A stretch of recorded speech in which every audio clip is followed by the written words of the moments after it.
Meus irmãos, pode tomar assento?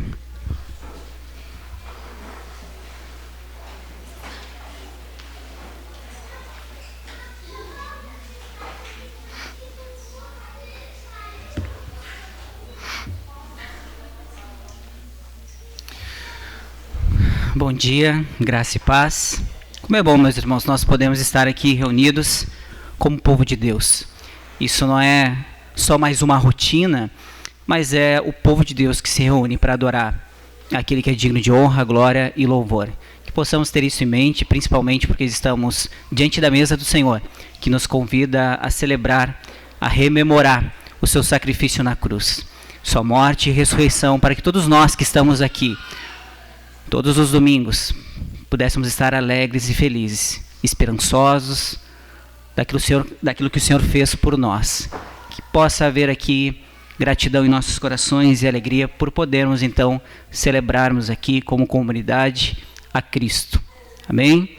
Vamos ler o texto então, na sequência da nossa série, o texto de Esdras, capítulo 3.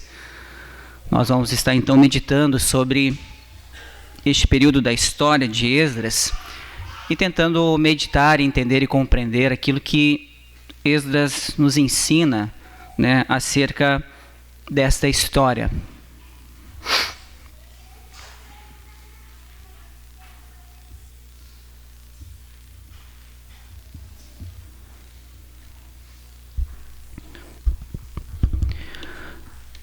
Quando chegou o 7º mês e os israelitas já estavam nas suas cidades, o povo se reuniu em Jerusalém como um só homem. Então Jeshoá, filho de Josadaque, com seus irmãos, os sacerdotes, e Zorobabel, filho de Seatiel, e seus irmãos se dispuseram e construíram o altar de Deus de Israel para oferecerem sobre ele holocaustos, como está escrito na lei de Moisés, homem de Deus. Apesar do medo que tinham dos povos ao redor, colocaram o altar sobre a sua base e nele ofereceram holocaustos ao Senhor, pela manhã e também à tarde. Depois celebraram a festa dos tabernáculos conforme o que está escrito e ofereceram holocaustos diários segundo um número determinado para cada dia. E em seguida os holocaustos regulares, os da lua nova e de todas as festas fixas do Senhor, como também os que eram trazidos como ofertas voluntárias ao Senhor. Desde o princípio, dia do 7º mês, começaram a oferecer holocaustos ao Senhor, embora ainda não tivessem sido lançados os alicerces do templo do Senhor. Então deram dinheiro aos pedreiros e aos carpinteiros, também deram comida e bebida e azeite ao Sidom e de Tiro, para trazerem madeira de cedro do Líbano a Jope, pelo mar, de acordo com a autorização de Ciro, rei da Pérsia.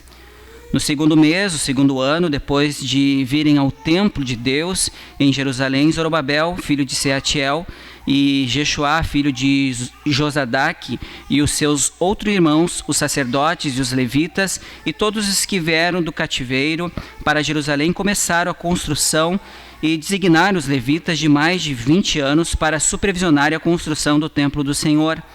Então Jeshoá, com seus filhos e seus irmãos, Cadmiel e seus filhos, os descendentes de Rodavias e os filhos de Enadade e seus filhos e irmãos, todos os levitas se uniram para supervisionar os que faziam a construção do templo de Deus. Quando os construtores lançaram os alicerces do templo do Senhor, os sacerdotes, trajando seus vestes, apresentaram-se com trombetas, e os levitas, filhos de Josafé, com símbolos para louvarem o Senhor, segundo o que tinha sido prescrito por Davi, rei de Israel. E cantaram responsivamente, louvando ao Senhor e dando-lhe graças com essas palavras: Ele é bom e o seu amor por Israel dura para sempre. E todo o povo louvou o Senhor em alta voz, porque tinham sido lançados os alicerces do templo do Senhor. Mas muitos dos sacerdotes, os levitas e chefes de famílias mais idosos que tinham visto o primeiro templo choraram bem alto quando viram o lançamento do fundamento deste templo. Muitos também gritaram de júbilo. Assim, não se podiam distinguir as vozes de júbilo das vozes de choro do povo, pois os gritos do povo eram muito fortes e o som se ouvia de longe. Muito bem, meus irmãos. em continuação à nossa série, nós tivemos as primeiras ministrações falando um pouco sobre esse período pós-exílico, onde o povo de Israel, então, através do decreto do rei Ciro, ele passa então a retornar então para a cidade de Jerusalém. Então, o livro de Esdras, como nós já ouvimos, só fazer uma recapitulação como introdução, o livro de Esdras, então, esses acontecimentos se deram então em torno do século 6 até o final do século 5 antes de Cristo, e Ciro, o grande rei da Pérsia, então, havia conquistado a Babilônia no ano de 539, então, que ele expede aquele decreto, conforme nós ouvimos no primeiro texto que nós meditamos aqui. E junto a essa conquista, então, ele anexou vários impérios, né, outros povos, outras terras que tinham sido conquistados pelos babilônicos, né, e havia, então, anexado esses povos, então, a sua conquista. Então, Ciro faz esse decreto, né, onde todos os povos exilados, inclusive os judeus, eles poderiam, então, retornar para suas terras, né, retornar, então, para suas nações. E Esdras não começa falando sobre esse decreto, narra esse decreto dos judeus exilados, então, retornando à sua terra, né, e eles procurando, então, restaurar os seus lares, né, a sua vida e, especialmente, a sua adoração a Deus. É isso que ocorre, então, nesses primeiros versículos que nós ouvimos, né, nas semanas passadas, e é dentro desse contexto, então, que a gente inicia o capítulo 3, falando justamente sobre esse aspecto da edificação, novamente, do altar. E o que a gente vê aqui no primeiro versículo, né, que consta aqui: quando chegou o 7º mês, e os israelitas já estavam nas suas cidades, o povo se reuniu em Jerusalém como um só homem. Verso 2. Então Jeshuá, filho de Josadaque, com seus irmãos e sacerdotes Jorobabel, filho de Seatiel, e seus irmãos, se dispuseram a construir um altar de Deus de Israel, para oferecerem sobre ele holocaustos, como está escrito na lei de Moisés, como um só homem. O que nós primeiramente precisamos aqui, e eu inicio com uma pergunta, né? Como que nós conseguimos, então, começar a reconstruir após uma tragédia? Nós vimos muito bem, meus irmãos, que o povo de Israel está vindo do cativeiro, né? E se nós formos analisar os textos de Jeremias, onde há a profecia, onde o povo seria exilado, né, ficaria 70 anos, e depois, se vocês forem analisar o livro de Lamentações de Jeremias, vocês vão observar a dor do povo em saber que a sua cidade estava sendo queimada. Agora, reflita um pouco sobre isso, né, e pense um pouco sobre o que é ver a sua cidade, né, o seu templo, lugar de culto a Deus, ser destruído, queimado, né? O texto de Lamentações, ele traz essa ilustração muito forte, como o pesar do povo e a tristeza do povo pelos seus pecados e verem a cidade sendo queimada. Imagine um pouco aqui da nossa época, a gente vê a Ucrânia hoje, as pessoas que acompanharam esse momento de guerra, talvez isso seja muito novo para a maioria de nós, né? Talvez alguns outros irmãos que viveram, talvez não sei se viveram essa época da Segunda Guerra Mundial, ou ouvimos falar por meio dos nossos parentes que ouviram as notícias. Hoje o fato mais, vamos ver, palpável para nós aqui atualmente é a guerra da Ucrânia. E a gente vê como o povo ele é forçado a sair da sua cidade, deixar as suas casas, deixar talvez familiares que morreram em algum ponto de conflito, eles deixam tudo para trás. Ele vem a cidade queimada. Você já imaginou acontecer um conflito aqui em Porto Alegre, enfim, no Brasil, e tudo que você tem hoje, você tem que deixar para trás. Não pode olhar para trás. Você vai deixar tudo que você tem. Talvez tudo aquilo que você lutou a vida toda para conquistar, seu carro, seus bens, talvez a própria família em algum momento, e você tem que deixar isso tudo para trás. Está tudo ruína, tudo está sendo queimado. Imagina o sentimento do povo de Israel que está sendo exilado neste momento. É isso que a gente precisa perceber dentro do texto para entender a importância desse retorno e da reconstrução do templo. O sentimento de reconstrução era um misto um pouco desse coração que estava alegre porque eles estavam sendo então libertados do exílio, né, e aquele misto de que tudo que eles tinham conquistado, a sua cidade, e principalmente o culto a Deus, o templo, era algo que tinha sido destruído. É como se você, vamos fazer uma reflexão, amasse esse lugar, e por algum momento nós tivemos que sair por causa de um conflito de guerra, e nós retornássemos agora para Porto Alegre, e nós olhássemos a igreja do Jardim Botânico em ruínas, tudo está destruído. Por mais que houvesse alegria de poder retornar, você viria tudo que foi conquistado, todos os momentos que foram vividos aqui, e você com certeza estaria com o coração apertado, pelo fato dos momentos que vocês viram aqui, e hoje está tudo destruído.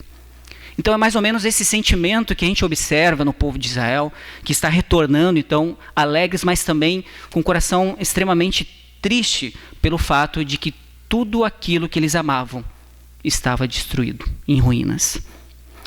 Então, meus irmãos, a pergunta é essa: como começar a reconstruir após uma tragédia? Fazendo aqui construção, né, versus reconstrução, talvez construir é um pouco mais fácil. Tu não tem perspectivas, na verdade tu só tem uma empolgação e uma expectativa, porque você está construindo algo novo.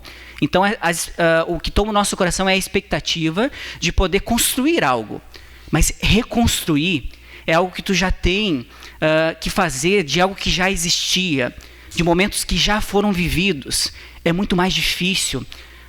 Todo sentimento que ali acontece pode ser um misto de sentimentos, como ocorre aqui. Nós vamos chegar lá no verso 13, versos 11, 12 e 13, para falar um pouco deste misto de sentimento.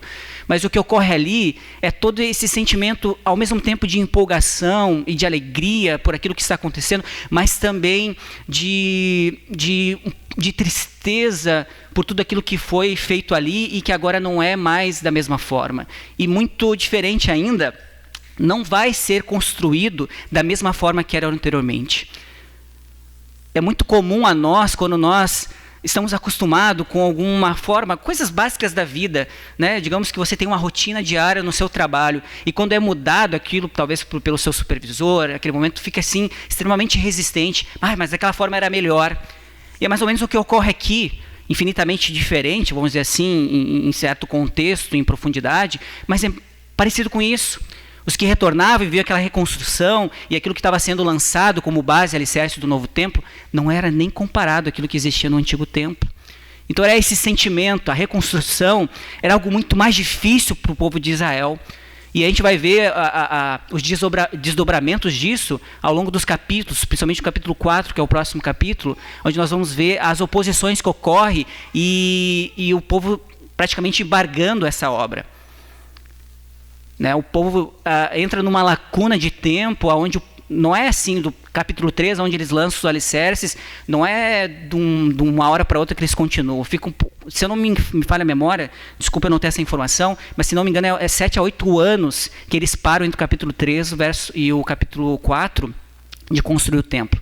Que daí vem algumas advertências que eu vou falar depois, só para a gente se situar, mas semana que vem a gente vai ver um pouquinho melhor isso. Mas o que acontece então, meus irmãos? A reconstrução ela é muito mais difícil. E essa é a pergunta que fica, que eu iniciei para vocês. Como fazer essa reconstrução? Então, em primeiro lugar, aqui no verso 2, eles precisavam construir o altar, restaurar a adoração a Deus. Esse era o ponto principal. O povo de Israel sabia que era necessário construir o altar. E o que significava esse altar de Deus para eles, para a nação, né, para todos eles? O altar significava a presença de Deus. Restaurar a presença de Deus, meus irmãos, era fundamental. Era fundamental em todos os aspectos, como tanto para reconstruir a cidade, como também fortalecer, né, a cultura deles e a religião, enfim, tudo fortalecer diante dos seus inimigos. É extremamente importante, o próprio verso 3 fala isso, né? Apesar do medo que eles tinham dos povos ao redor. Então eles sabiam que era fundamental. Né? Tudo aquilo que Moisés ensinou na sua lei, tudo que estabeleceu como culto era fundamental. Era inegociável o povo de Israel não estar então prestando culto a Deus. Assim como Moisés ensinou e orou a Deus, ele disse que em Êxodo, se não me falha a memória, ele diz ao Senhor: Senhor, se o Senhor não for conosco, se o Senhor não for comigo, não nos deixe ir, não nos deixe subir, que é a palavra que ele utiliza ali. Então, o povo de Israel estava muito ciente e compreendia que não havia como reconstruir um templo, ou uma sociedade, ou uma cultura, sem que Deus fosse a prioridade daquele povo. Então, é extremamente fundamental, meus irmãos, é extremamente importante, então, justamente construir, né, reconstruir, então, uma sociedade, uma cultura, por meio, então, da adoração a Deus, onde Deus e a sua presença estava no meio do povo. Outra parte importante aqui que eu não quero deixar passar, no mesmo versículo, tá? Na parte B, nós vimos que eles fala o seguinte: então, Deus de Israel, para oferecerem sobre ele holocaustos, como está escrito na lei de Moisés, homem de Deus. Meus irmãos, é um pequeno trecho que talvez a gente pode deixar passar, mas eu queria trazer novamente esse assunto rapidamente, que eles deixam claro que o culto a Deus, né, a oferta que eles estavam oferecendo, esses holocaustos, neste altar, era algo prescrito, escrito conforme a lei de Moisés. Meus irmãos, nós temos falado isso ao decorrer dos finais de semana, em um culto específico antes da série, o nosso pastor falou sobre a importância do culto e por que fizemos, porque aquilo que fazemos, por que nós fizemos isso.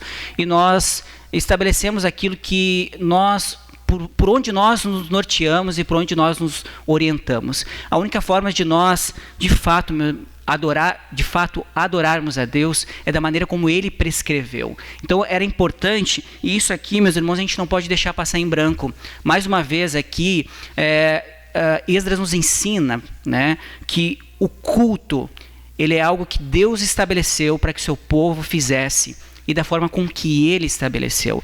A gente vai ver também esse desdobramento mais à frente, porque Esdras, ele na verdade só vai aparecer no capítulo 7, e ainda num percurso, vamos dizer assim, num interlúdio de tempo de 60 anos. Eu vou explicar isso aqui um pouquinho mais adiante, só para a gente se situar dentro do texto. Mas 60 anos depois, entre o capítulo 6 e o verso 7, é que Esdras vai vir.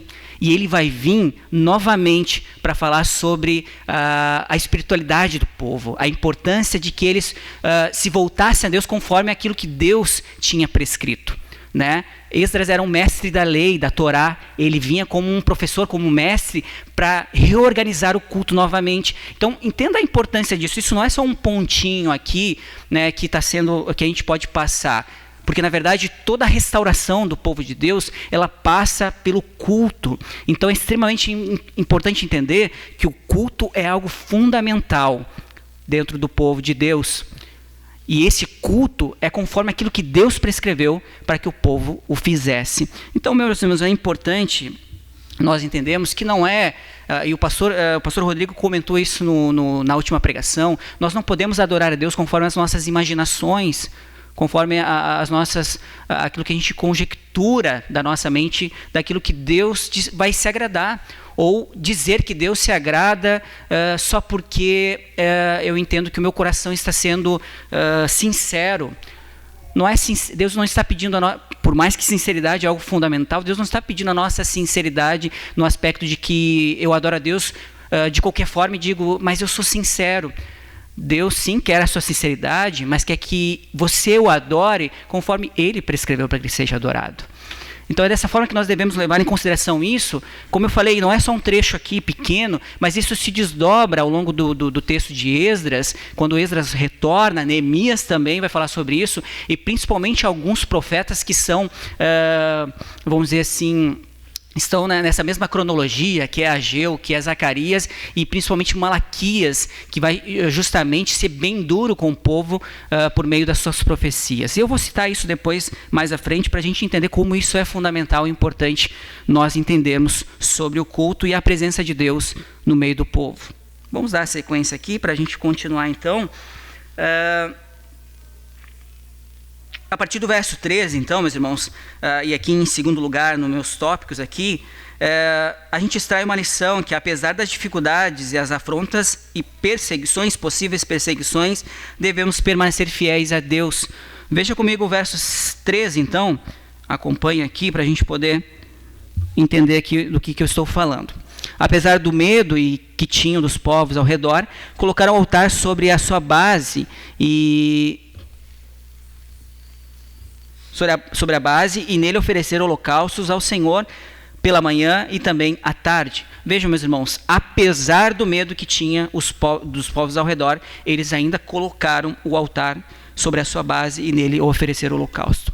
Meus irmãos, independente então das nossas dificuldades, das circunstâncias que nós vivemos ou das ameaças à nossa fé, o que nós aprendemos aqui com o povo de Israel é que eles permaneceram fiéis.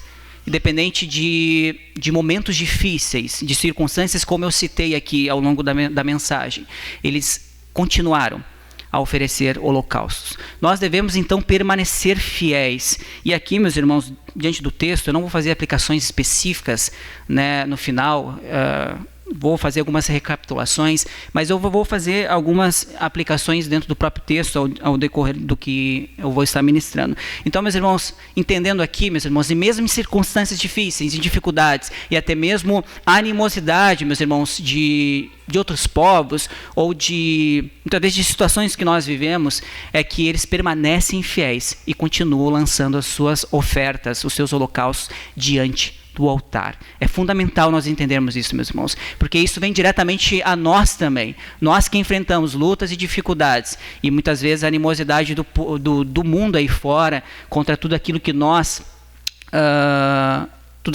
fizemos em adoração a Deus, nós devemos permanecer fiéis e não arredar o nosso pé de que nós cremos em Deus e que nós somos o seu povo e nós prestamos culto a Ele. Em terceiro lugar, meus irmãos, nós vimos aqui, já no verso 5, tá?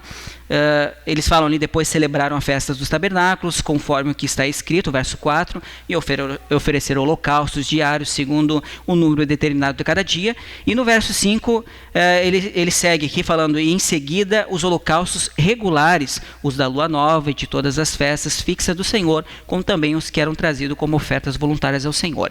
Aqui, meus irmãos, eu não quero me deter sobre as festas e como isso decorria, isso é algo que nós vimos lá em Levíticos, vimos em vários outros textos, mas não tem algum significado, agora, pelo menos agora, expressivo que eu queira falar. Mas eu quero me deter em um ponto específico que ele fala em seguida, os holocaustos regulares da lua nova, enfim, e continua falando sobre regularidade. Meus irmãos, não temos como construir, o povo sabia disso, nós não conseguimos reconstruir algo em nossas vidas, em nossa igreja, sem que haja uma regularidade. O culto de domingo é uma expressão máxima do nosso culto a Deus, como o povo de Deus reunido, mas isso não é só particularidade do culto. A nossa vida de devoção, ela deve ser regular. A nossa devoção deve ser diária, né? Não achamos que haverá um milagre em nossas vidas se nós só chegarmos no culto de domingo e acharmos que Deus tem que falar conosco e daqui nós sairemos com as energias calibradas para que nós possamos viver aí no mundo fora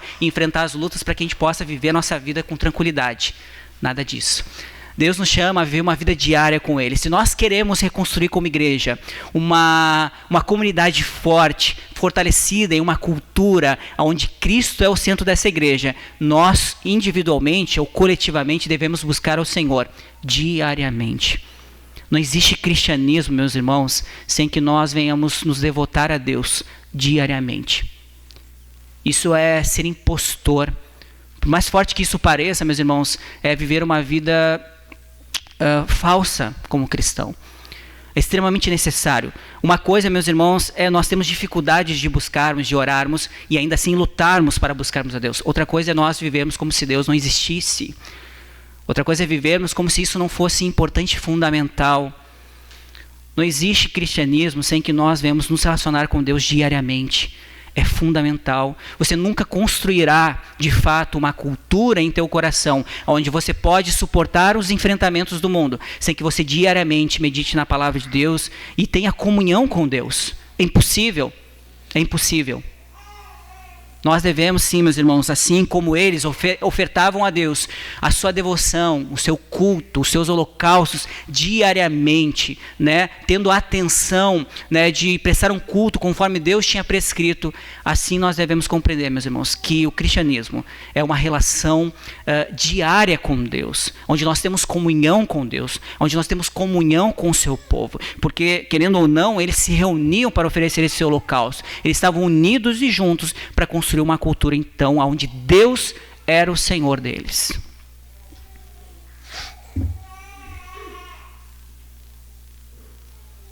no verso 6 ainda, meus irmãos, nós vemos algo também importante em relação ao culto. Desde o primeiro dia do 7º mês, começaram a oferecer holocaustos ao Senhor, embora ainda não tivessem sido lançados os alicerces do templo do Senhor. Aqui mais ou menos segue neste mesmo tom, onde eles estão oferecendo a Deus, mesmo que o templo não estava ainda não estava pronto, eles estavam dedicando a sua vida ao Senhor. Então, o que a gente pode extrair aqui nessa mesma ideia? Que mesmo, meus irmãos, que a gente não consiga enxergar o local adequado, o momento adequado, ou se as circunstâncias da vida que nós estamos vivendo não é o momento adequado, ou o momento melhor que nós estamos vivendo, nós devemos oferecer a Deus o nosso culto. Nós devemos oferecer a Deus o nosso culto. Talvez, meus irmãos, pense bem, imagina que empecilho ou dificuldade nós teríamos se só o botão tivesse só o púlpito aqui, vamos dar uma ideia aqui de altar, e tudo que tivesse derrubado, quebrado. As pessoas pensam, poxa, mas que bom pudesse que tivesse já pronto, né? Ou talvez, tá frio, que difícil é poder adorar a Deus assim, ou tá chovendo, ou tá chovendo, ou tem sereno, enfim. Entenda que essas pequenas ilustrações é para demonstrar como muitas coisas tiram a nossa atenção na adoração a Deus. Como qualquer empecilho, qualquer circunstância da nossa vida, tira o nosso foco de Deus. Então era mais ou menos isso que estava acontecendo, meus irmãos. Eles permaneciam oferecendo holocaustos ao Senhor, embora não tivessem sido lançados os alicerces ainda. Eles não tinham o templo ainda. E como a gente dá desculpa, né, para adorar a Deus? Agora não estou no melhor momento da minha vida. Olha, enfim, eu estou com dificuldade na minha família. Ou a igreja ainda não está do jeito que eu gostaria que tivesse. Ou o momento com os irmãos. Enfim, meus irmãos, eu estou dando só pequenos detalhes aqui que talvez teriam muito mais exemplos em que a gente pode perceber que, meus irmãos, nós somos reis, né? Vamos dizer assim, em fazer e dar desculpas. Nós somos peritos em conseguir fazer isso e desviar a nossa atenção ao culto a Deus. Nós damos N desculpas para muitas vezes não estar na igreja. Nós damos N desculpas para dizer que a gente não está orando em casa por causa de diversas dificuldades. Meus irmãos, conheça a ti mesmo. Entenda que existe uma natureza onde faz nós justificarmos os nossos pecados para que a gente esteja consolado em nosso coração, que a gente não faz algo para Deus porque alguma coisa nos impede de fazer. Mas, meus irmãos, aqui a gente aprende, meus irmãos, que eles permaneceram oferecendo culto a Deus, mesmo independente das circunstâncias, mesmo que o templo ainda não estava construindo, eles precisavam cultuar a Deus. A falta de ter um templo físico construído não impedia de que eles oferecessem holocaustos a Deus. Meus irmãos, nada pode impedir de você ter comunhão com Deus. Nada deveria impedir que você tivesse comunhão com Deus e o adorasse e fosse grato por tudo aquilo que Deus tem dispensado a você. Nada, simplesmente nada deveria impedir. Que possamos perceber isso em nossas vidas e dar o devido valor por aquilo que Deus tem dado. Eles poderiam se apegar, meus irmãos, e aí é o ponto que nós devemos também perceber. Em vez de nós nos apegarmos com circunstâncias que nos impedem, muitas vezes, de oferecer a Deus o nosso culto, nós deveríamos nos apegar a todas as promessas e tudo aquilo que Deus prometeu que deveria de acontecer. Entenda, meus irmãos, aqui um pouco mais adiante, ou talvez vamos falar de partes mais atrás, em todas as profecias que foram proferidas, pelo menos por Jeremias ou Isaías, havia uma promessa que da raiz de Jessé haveria o Messias que viria e habitaria no meio do seu povo. Então, meus irmãos, em vez de eles ficarem pensando somente nas circunstâncias e no momento atual, eles deveriam perceber que Deus já tinha tirado eles do exílio, dentro de 70 anos que eles viveram isolados, vamos dizer assim, da sua cidade, principalmente do culto a Deus, porque eles não poderiam cultuar a Deus. Eles poderiam se apegar na promessa de que já havia acontecido, porque eles já estavam na reconstrução do templo. Eles poderiam também se basear no reino messiânico, onde o próprio Messias habitaria neste templo e seria o Deus deles. Então tem muitas coisas que eles poderiam se apegar, assim como nós, meus irmãos. Talvez as circunstâncias atuais não sejam as melhores para você cultuar a Deus e vir à igreja, mas perceba tudo aquilo que Deus já fez na tua vida. Perceba tudo aquilo que Deus já realizou. Perceba tudo aquilo que Ele já fez por você. Talvez não em coisas pontuais, no momento agora, no momento atual, mas perceba aquilo que ele já fez na cruz por você. Talvez tenha muito mais coisas a nos apegarmos e entendermos que nós podemos sim permanecermos oferecendo a culto a Deus. Perceba isso e grave isso no seu coração para que você venha estar permanentemente oferecendo a Deus o seu culto, independente das circunstâncias. Meus irmãos, nos versos 7 a 9, vamos acompanhar aqui, continua o seguinte texto, então. Então deram dinheiro aos pedreiros e aos carpinteiros, também deram comida e bebida e azeite aos de Sidom e de Tiro, para trazerem madeira de cedro do Líbano e de Jope, pelo mar, de acordo com a autorização de Ciro, rei da Pérsia, no segundo mês, no segundo ano depois de virem ao templo de Deus, em Jerusalém, Zorobabel, filho de Seatiel, e Jeshua, filho de Josadaque, e os seus outros irmãos, os sacerdotes e os levitas, e todos os que vieram do cativeiro para Jerusalém, começaram a construção e a designar os levitas de mais de 20 anos para supervisionar a construção do templo do Senhor. Meus irmãos, o que acontece aqui nos versos 7 a 9? Eles trabalham. Eles literalmente põem a mão na massa.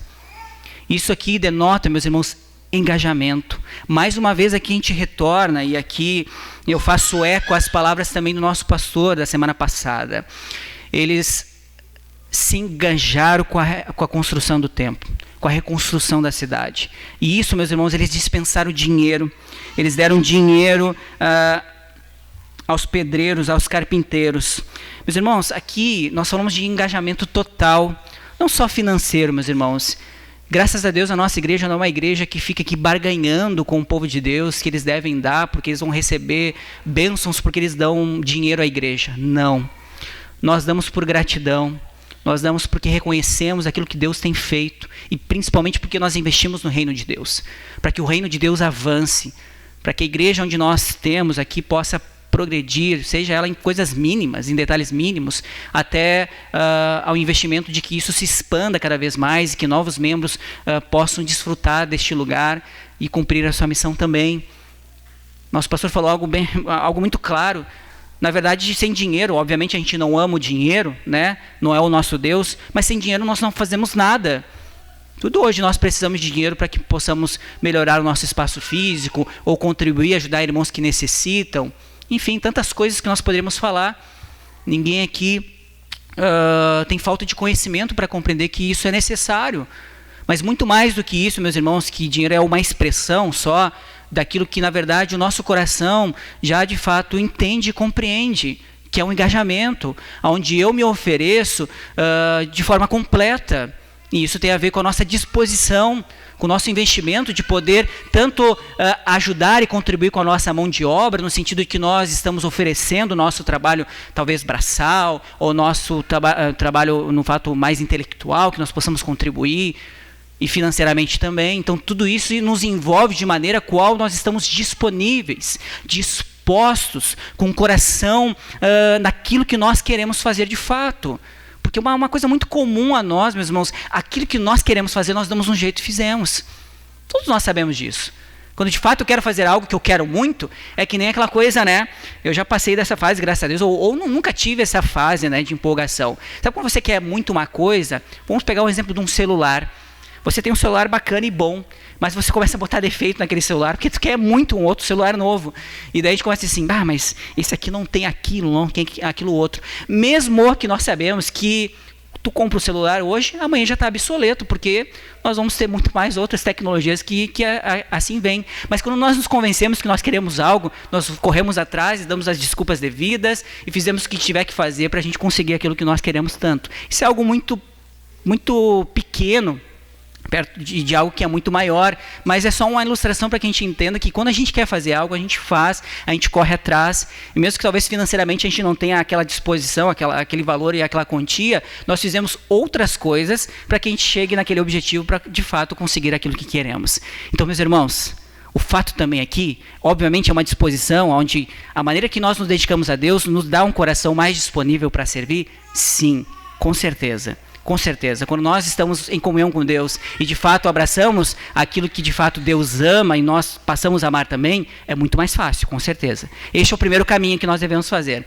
ir até Deus para que de fato nós possamos amar aquilo que Ele ama. Mas também, meus irmãos, exige esforço, onde nós fizemos exercícios e criamos hábitos para que isso aconteça. Onde de fato eu tenho disponibilidade, disposição. E disposição também tem a ver, meus irmãos, a quando eu me disponibilizo e faço um esforço para que isso aconteça. Porque às vezes eu até tenho disposição e tenho disponibilidade, mas eu começo a vir à igreja e começo a pensar assim, mas já tem tem alguém que faça isso. Ou, o irmão fez tal coisa que eu não gostei, e daí a minha disponibilidade, a minha disposição, ela muda. Mas esse é o ponto, meus irmãos, a disponibilidade, a disposição vai de um coração que está amando e deseja fazer aquilo, e não importa aquilo que possa aparecer, não vai deixar e não vai mudar a disposição de eu querer de fato contribuir e ajudar.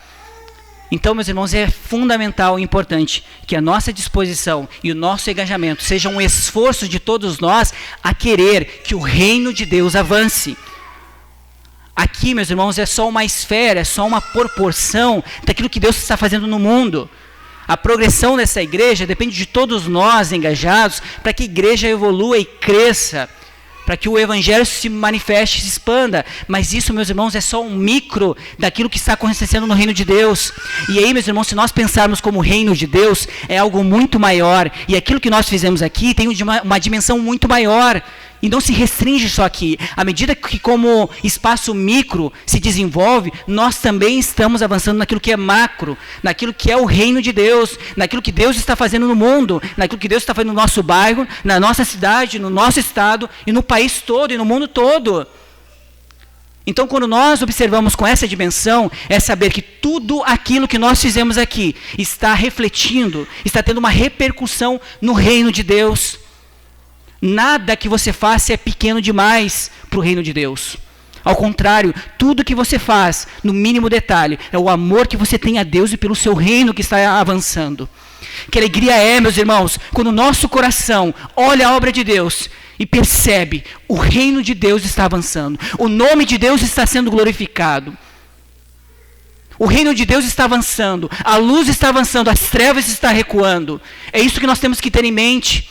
As menores coisas que nós fizemos com o nosso coração é porque nós amamos a Deus e amamos a sua obra. Amamos aquilo que Ele ama. É muito maior. É muito maior. Que possamos perceber isso nessa manhã. Então, meus irmãos, eles trabalham duro. Eles colocam a mão na massa. Eles investem o seu tempo, eles investem o seu dinheiro. Eles se envolvem com aquilo que está acontecendo. Tanto é, meus irmãos, que no verso 4 nós vamos ver algumas oposições. E para vocês entenderem, meus irmãos, como isso prejudica a construção do templo e como isso desvia o foco. Vocês vão ver agora no verso 4, e eu não vou dar detalhes aqui, para a gente não avançar na pregação. Mas, meus irmãos, eles param de reconstruir o templo. E Ageu, meus irmãos, se levanta como homem de Deus e profetiza. Vocês estão preocupados com as suas casas. Vocês disseram que o templo do Senhor não é tão necessário assim. Mas vocês começaram a focar nas suas casas, nos seus bens. E Ageu, ele começa a dizer que vocês semeiam, mas vocês vão colher pouco. O saco de vocês vão estar furado. Não vai prosperar. Ageu adverte eles muito forte para que eles retornem para construir o templo. Porque eles param de reconstruir. E eles são advertidos pelo profeta. Deus, ele se preocupa em admoestar o povo, porque eles estavam perdendo o foco, eles começaram a focar nas suas vidas. Quando nós perdemos o foco, meus irmãos, de cultuarmos a Deus, de construirmos uma cultura em que nós temos Deus como o Senhor das nossas vidas, nós passamos a pensar em nós mesmos, nós começamos a se preocupar com as nossas coisas, nós preocupamos com o nosso bem-estar e deixamos a igreja de Deus de lado, deixamos a edificação dos nossos irmãos de lado. Afinal, a nossa vida é muito mais importante. É isso que muitas vezes nós fizemos. E é isso que o povo estava fazendo. Começou a fazer após isso, né? Então, meus irmãos, nós precisamos estar envolvidos. Temos que estar envolvidos. Verso 10 a 13, meus irmãos. Quando os construtores lançaram os alicerces do templo do Senhor, os sacerdotes, trajando suas vestes, apresentaram-se com trombetas, e os levitas, filhos de Josafé, com símbolos, para louvarem o Senhor, segundo o que tinha sido prescrito por Davi, rei de Israel. verso 12 e 13 para finalizar, mas muitos dos sacerdotes, os levitas e chefes de famílias mais idosos tinham visto o primeiro templo, choraram bem alto. Quando viram o lançamento do fundamento deste templo, muitos também gritaram de júbilo. Assim não se podia distinguir as vozes de júbilo, as vozes do choro do povo, pois os gritos do povo eram muito fortes e o som ouvia de longe.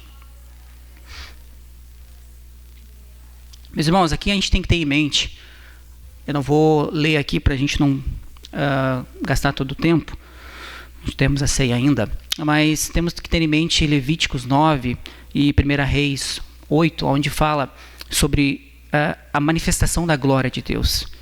Era algo extremamente glorioso. Eles ofereciam o holocausto, a nuvem da glória de Deus, né? A nuvem de fogo da glória de Deus consumia o holocausto no templo. E a manifestação de Deus era tão grande, inclusive em 1 Reis, onde Salomão está descrevendo o que acontece no culto, o povo ele treme diante da presença e da glória de Deus. Pense bem no que isso representa para aquele povo.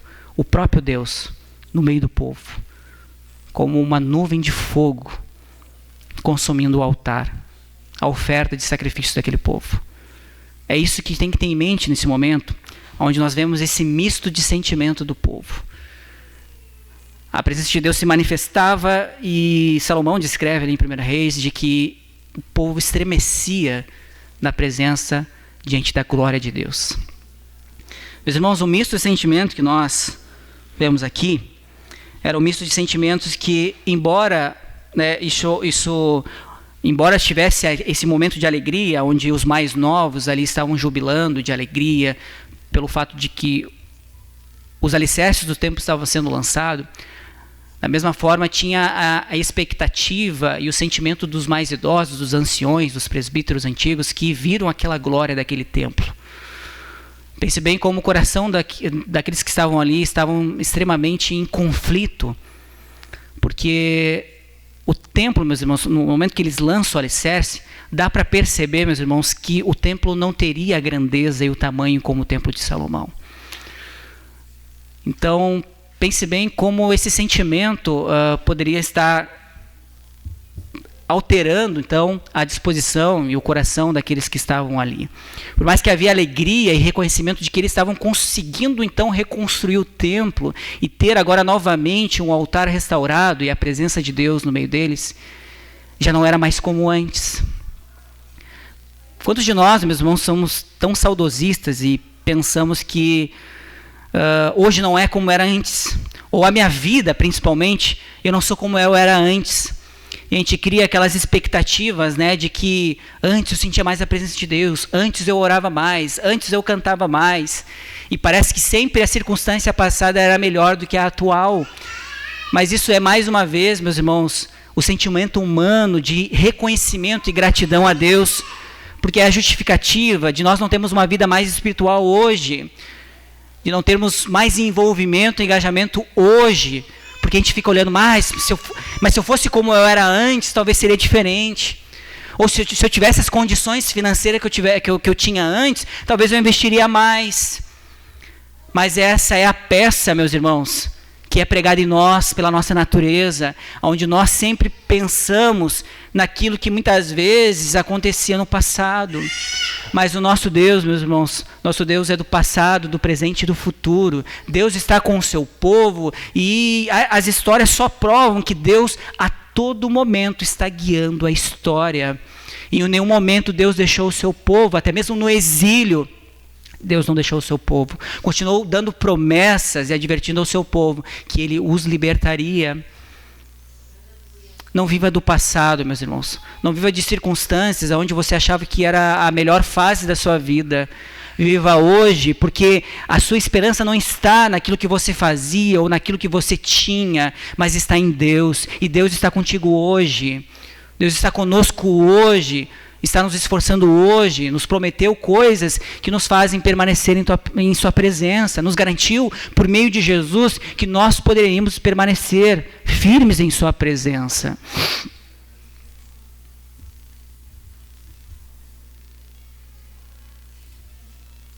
Então, meus irmãos, em primeiro lugar aqui nós podemos perceber, dentro dessa compreensão do templo, que não era como o anterior, e talvez esse sentimento de alegria pelo fato de eles poderem louvar a Deus, pela bondade de Deus, poder reconstruir e estar ali novamente em Jerusalém, no templo especificamente, podendo oferecer sacrifício a Deus, ao mesmo tempo que havia uma adoração e um louvor pela bondade de Deus, de eles poderem conquistar aquilo, ainda assim havia este sentimento pelo alicerce que estava sendo lançado e pela glória que não era a mesma do templo. Então, em primeiro lugar, meus irmãos, o ponto que nós extraímos aqui, que nós devemos nos alegrar em Deus por novos recomeços, principalmente quando estes recomeços diz respeito às suas promessas. Meus irmãos, é muito mais difícil recomeçar. Muitas vezes nós falhamos, muitas vezes o pecado sobrevém às nossas vidas. Mas quando nós confiamos em Cristo e que não é na força do nosso braço, nós podemos ter esperanças, crer em novos recomeços, onde que eu confesso os meus pecados, assim como João fala. Se eu confesso diante de Deus os meus pecados, Deus é justo e fiel para me perdoar, para nos perdoar. E quando nós pensamos que recomeço, meus irmãos, ele é muito mais difícil pelo fato que as cicatrizes vêm. Tudo aquilo que nós vivemos e vivenciamos dentro do pecado ou de algumas falhas que nós cometemos, nós marcamos a nossa vida com isso. Nosso afastamento de Deus marca as nossas vidas, e negativamente. Mas, meus irmãos, o recomeço, ele não é algo só motivador no sentido que, estou motivando vocês a recomeçarem. O recomeço não está por nós, não é por nós, é por Cristo. Cristo morreu na cruz para que nós fôssemos perdoados, para que nós tivéssemos uma nova chance com Deus. E essa chance, nós podemos estar assegurados de que ela é real e verdadeira, porque Cristo morreu, para que nós pudéssemos ser reconciliados com Deus, para que nós estivéssemos na presença de Deus, para que o culto a Deus em nossa vida fosse restaurado. Essa esperança, meus irmãos, que o profeta Malaquias, depois eu vou citar isso, vai acontecer. Por mais, meus irmãos, que eles estavam sendo exortados a buscar a Deus, a recomeçar o seu culto, Esdras vem depois dizendo, nós vamos voltar, vai dar algumas orientações para que eles devessem largar os seus pecados e voltar à lei de Deus e a prestar culto a Deus. Neemias novamente faz isso. E em Malaquias nós vamos ver depois a falta de reverência do povo em prestar um culto que não era devido a Deus. E Malaquias exorta eles e depois vai dar a esperança a eles e o consolo de que mesmo que deve haver esforços para que nós venhamos cultuar a Deus da maneira correta, ainda assim, nós vamos falhar, e mesmo que nós possamos falhar, havia uma esperança para todo o povo, em que Jesus viria e restauraria este culto a Deus, este culto perfeito a Deus. Agora, em Cristo, nós podemos oferecer o culto real a Deus, em espírito e verdade, onde Deus de fato é adorado por meio do seu Filho. Vamos chegar lá, só um momentinho, vamos lá. Muito bem, meus irmãos, aqui na sequência, existe uma esperança profética que eu já citei, mas volto a falar sobre isso, que são pontos interessantes. Havia uma esperança, meus irmãos, onde eles poderiam, então, restabelecer a sua cidade e construir o templo, não só o templo, mas como a sociedade, como a sua cultura, de forma geral. E havia uma esperança profética que os profetas, então, pós-exílico, deram, então, ao povo. E a primeira esperança era de que o futuro rei messiânico da linhagem de Davi viria. Isaías, esse texto é lindo. Não vai dar tempo para ler, mas leia o texto de Isaías no capítulo 11, que ele fala que a raiz de Jessé haveria de vir e habitaria no meio do povo. É lindo esse texto, leia esse texto, por favor. Então tem essa esperança de um futuro rei messiânico, onde o Messias viria e governaria e reinaria da linhagem de Davi. Nós temos uma outra esperança aqui também, que tem a ver com o templo, obviamente, né? Que Zacarias traz essa esperança de que o templo seria reconstruído, onde a presença de Deus habitaria com o seu povo. Meus irmãos, também outro texto lindo. Zacarias fala que Deus habitaria no meio do seu povo. Coisa linda, meus irmãos. Deus habitaria, o templo seria reconstruído e Deus habitaria no meio do seu povo. Deus estaria com eles no templo. Então, meus irmãos, por mais que tinha aquele sentimento, né, aquele sentimento ruim de tudo aquilo que estava acontecendo ao redor, as ruínas, tudo dizia e colaborava para que o sentimento deles fossem ruins, né, e uma falta de, na verdade, um desânimo, uma desesperança de que de fato Deus estaria naquele templo. Imagina, havia uma forma de cultuar a Deus. O templo foi todo construído conforme o desígnio de Deus. Havia ornamentos, havia tudo no seu devido lugar. Era lindo, havia uma glória, tanto estética como a própria presença de Deus. Tudo era no seu devido lugar. Então imagine, meus irmãos, Deus estava prometendo que habitaria naquele templo. Imagine você olhando para o templo, para a ruína e dizendo assim: Deus vai habitar aqui nesse templo? O mesmo Deus que habitou naquele templo glorioso, Deus vai habitar aqui. Imagina o desânimo desse: será que Deus realmente vai habitar? Será que de fato nós construiremos um templo glorioso onde Deus vai habitar de fato? Meus irmãos, obviamente isso acontece mais adiante, né? Eu estou falando um pouquinho anterior aqui do capítulo 3, mas no verso 4, quando Ageu vem, né, e Zacarias também, que é contemporâneo, ele vai dizer: Deus, ele vai falar sobre várias visões bem difíceis de compreender, mas ele vai falar algo que é onde a gente vai se deter aqui. Ele vai falar que Deus, né, após todo esse detalhe que ele fala, como o templo vai ser construído, o tamanho, enfim, ele finaliza o capítulo 1 ali, falando que de fato Deus habitará no meio do seu povo. Então havia essa esperança de o templo ser reconstruído e a presença de Deus habitaria no meio do seu povo. Também havia uma esperança de que o reino de Deus vinha sobre todas as nações da terra, trazendo a sua bênção, assim como ele prometeu a Abraão. Deus diria que as nações, toda a terra seria abençoado através da promessa, né? Aqueles que te amaldiçoarem serão abençoados, aqueles que te abençoarem serão abençoados. Havia uma promessa então que todas as nações da terra, né, seriam benditas por meio do seu povo. Então isso é fundamental, que havia todas essas esperanças proféticas que eles poderiam se agarrar e perceber que eles deveriam então ser fiéis a Deus. Então aqui, meus irmãos, em segundo lugar deste tópico que eu estou comentando, aqui não diz respeito, então, se o choro, né, dos anciões era por ver as ruínas antigas do templo e os alicerces não serem conforme o alicerce do antigo templo. Não há isso, né? Mas a gente nota que há um desânimo e um misto aqui entre desânimos e insatisfação, né? Então a gente não sabe se o choro era por um lamento do pecado e tudo aquilo que o povo acabou cometendo e eles terem ido para o exílio, ou se de fato era um lamento pela falta da presença de Deus. Então a gente não consegue distinguir, mas que acontece esse choro, esse lamento da parte dos mais anciões, dos anciões da igreja, né, do povo, acontece. E aqui, meus irmãos, como eu falei, então, há um misto então entre empolgação por aquilo que está sendo feito e também o desânimo daqueles irmãos. Como isso se reflete, meus irmãos? Percebam que Neemias vai vir falar sobre a reconstrução do culto a Deus, ou a reconstrução espiritual do povo de Deus, lá no capítulo 7.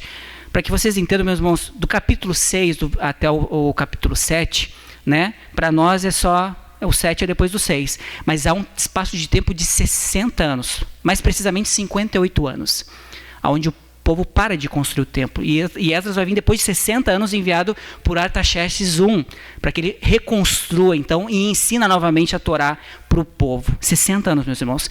E eles enfrentam vários enfrentamentos, oposições no capítulo 4, e nessa lacuna de tempo de 58 anos, existe a história de Esther. Esther vai vir, e aqui eu só quero citar Esther nessa lacuna de 60 anos, porque o povo, meus irmãos, é ameaçado a ser extinto, né? Quem conhece a história de Esther, nós sabemos que houve um decreto lá, onde eles deveriam exterminar o povo de Israel. Então percebam, meus irmãos, os enfrentamentos que existem. Eles iriam ser perseguidos. Obviamente, Deus usou a vida de Esther, Mordecai, para que de fato eles pudessem jejuar, né, e poder então mudar esse decreto. Mas percebam, meus irmãos, que todas essas intercorrências, todas essas oposições estavam acontecendo, e tudo era algo que colaborava, conspirava para que o povo de Deus não fosse reconstruído. Então percebam, meus irmãos, a importância de que a presença de Deus estivesse no meio do seu povo.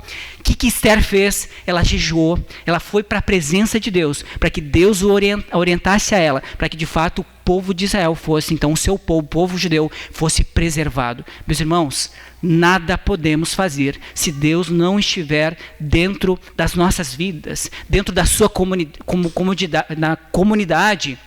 Não conseguimos fazer nada sem Deus. É aquilo que Cristo fala, né? Sem Deus nada podemos fazer, sem Cristo nós não podemos fazer nada. Nós necessitamos da presença de Deus. Nós necessitamos, meus irmãos, em tudo, em todos os aspectos. Não se divide vida secular e vida religiosa. Nós somos integralmente uma pessoa só. Todos os nossos projetos, todos os nossos planos, tudo aquilo que nós arquitetamos em nossa vida para conquistarmos, não pode ser distante de Deus. Porque tudo que se levantar contra nós, meus irmãos, vai nos desestabilizar. Se Deus não estiver conosco, nós não conseguiremos. Não conseguiremos. Eu digo que não conseguiremos progredir naquilo que é o propósito de Deus. Talvez você consiga prosperar sem Deus, vamos dizer assim, consiga prosperar financeiramente, consiga cargos aonde você deseja muito, consiga conquistar bens pessoais, consiga. Mas prosperar na presença de Deus e no propósito daquilo que Deus designou para que você vivesse, esse você não vai prosperar sem Deus. Então, meus irmãos, é fundamental nós entendermos. Esther foi a presença de Deus para que de fato o povo fosse ser preservado e de fato o povo não fosse destruído. E aquilo que foi prometido, o templo que aí nesse período já estava construído, permanecesse, o culto a Deus permanecesse. E daí então, depois de 60 anos, Esdras vem, né, com sangue no olho, ensinando a Torá para que fosse restabelecido o culto a Deus novamente e que eles renunciassem à sua vida de pecado e retornassem ao louvor a Deus e a adoração a Deus. Finalizando, meus irmãos, aquilo que eu ia falar de Malaquias, aqui como uma esperança a todos nós, Malaquias não está tão distante, por mais que na Bíblia está muito mais, depois de vários textos, de vários profetas, Malaquias é o último texto do Antigo Testamento, ainda assim, meus irmãos, Malaquias ele é contemporâneo ali mais ou menos de Neemias, nós não chegamos a Neemias, mas ano 430 mais ou menos, ele está ali. E ele também profetiza para esse mesmo povo e para esse povo que vinha pós-exílico e que tinha aquele templo que já estava construído, obviamente, mas que não era aquele templo que se comparava com o antigo. O que estava acontecendo? O que no capítulo 1 nós vemos ali? E aqui, por que eu estou falando sobre Malaquias e por que eu estou fazendo essa conexão?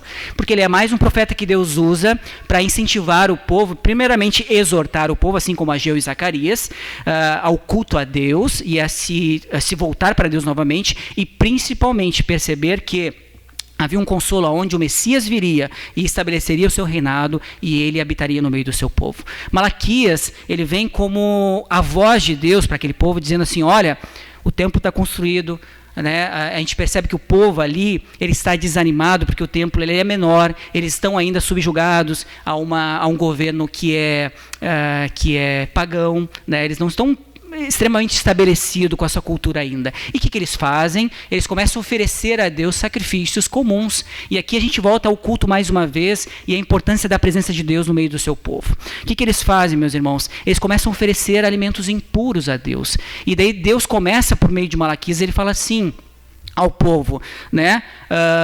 Onde está a minha honra? Eu sou o Pai e vocês não me honram. Eu sou o Senhor e vocês não me temem. Onde está a minha honra? E daí o povo, aquela pergunta, vamos utilizar aqui uma coisa bem simples, aquela pergunta besta, em que nós temos ofendido ao Senhor? Meus irmãos, o povo sabia como prestar culto a Deus. Havia uma prescrição onde eles deveriam oferecer culto a Deus. E o culto, meus irmãos, era a parte central do povo. Isso aconteceu aqui onde nós estamos pregando. O culto foi estabelecido primeiro, a presença de Deus, eles sabiam que era fundamental para eles. E daí lá, em Malaquias, mais uma vez, Malaquias vai dizer... vai recorrer a isso, né, a situação, e eles vão dizer, em que nós temos desprezado, em que nós temos desonrado ao Senhor? Daí Deus fala, daí Deus solta o verbo, vocês têm me desonrado porque vocês têm oferecido alimento impuro, vocês têm desprezado a mesa do Senhor, vocês têm oferecido os animais aleijados, vocês não estão observando a receita que deveria fazer os pães aqui na minha mesa, vocês estão tornando a mesa do Senhor impura. E Deus recorre diretamente, primeiramente, aos sacerdotes. E ele diz aos sacerdotes, olha, no capítulo 2, quem dera, eu gosto muito de falar sobre esses textos, porque é muito bom falar sobre o culto e a presença de Deus. Ele fala, quem dera houvesse um sacerdote sério no meio de vocês, que apagasse o fogo do altar e saísse do templo, dizendo, olha, aquilo que nós estamos fazendo aqui não é culto a Deus. Não é o culto que Deus prescreveu para que nós fizéssemos.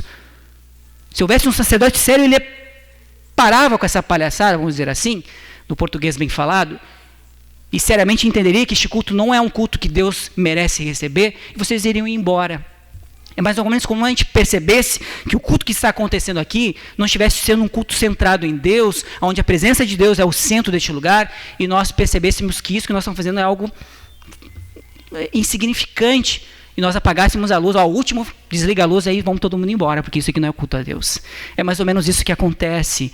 Então Deus está julgando primeiramente os líderes da nação, os sacerdotes ali, né, do culto a Deus, e depois ele vai julgar a nação também falando sobre isso, porque o povo estava tendo ciúmes lá das nações que prosperavam, e estava questionando a Deus por que o ímpio prospera, e aqui a gente entraria num outro ponto, e muito mais profundo. Mas o que eu quero encerrar, meus irmãos, assim como Zacarias prometeu que a presença de Deus estaria com eles, habitaria no meio deles, Malaquias encerra, meus irmãos, com um texto glorioso, maravilhoso, onde nós podemos também nos apegar do reino messiânico. Vamos ler esse texto? Rapidinho. Sei que já me prolonguei bastante, mas era fundamental, meus irmãos, eu falar sobre esses aspectos. Mas pega o texto de Malaquias comigo, no capítulo 4, e leia comigo esse texto maravilhoso, lindo demais. E que fique essa esperança em nossos corações, assim como Zacarias exorta e nos consola, dizendo que Deus habitaria, a sua presença, meus irmãos, é isso, a sua presença estaria no meio do seu povo. Imagine você estar na igreja, a presença de Deus não estaria aqui. O que nós estamos fazendo aqui? Nós só nos reunimos porque Deus está em nosso meio, porque Cristo está presente em nosso meio. Está presente por meio da ceia, né? O cálice e o sangue representam isso, né? A presença espiritual de Cristo no meio do seu povo. É isso que nós rememoramos aqui no momento da ceia. E olha esse texto aqui, meus irmãos, para consolo das nossas almas.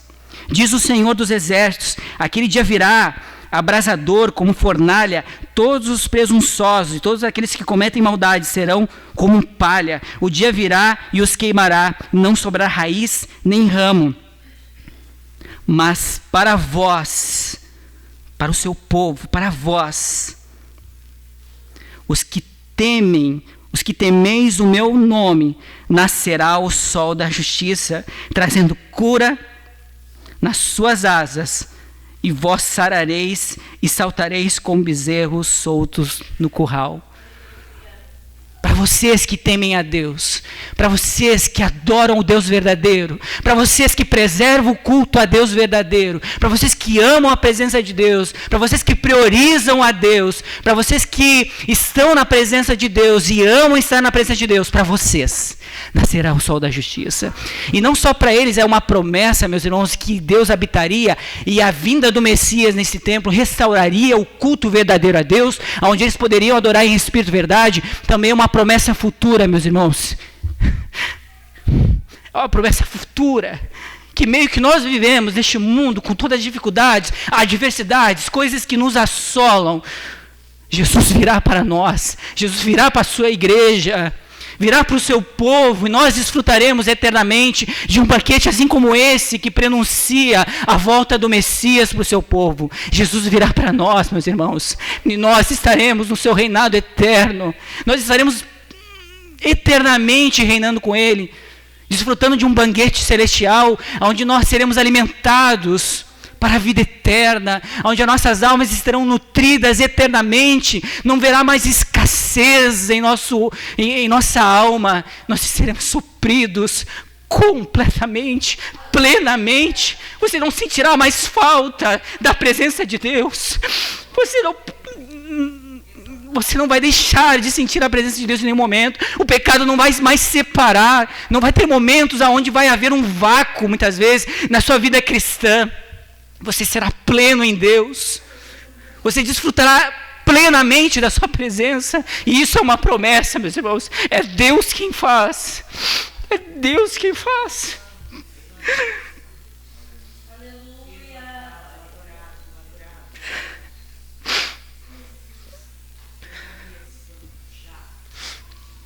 Desculpe, meus irmãos, é Deus quem faz essa promessa, meus irmãos.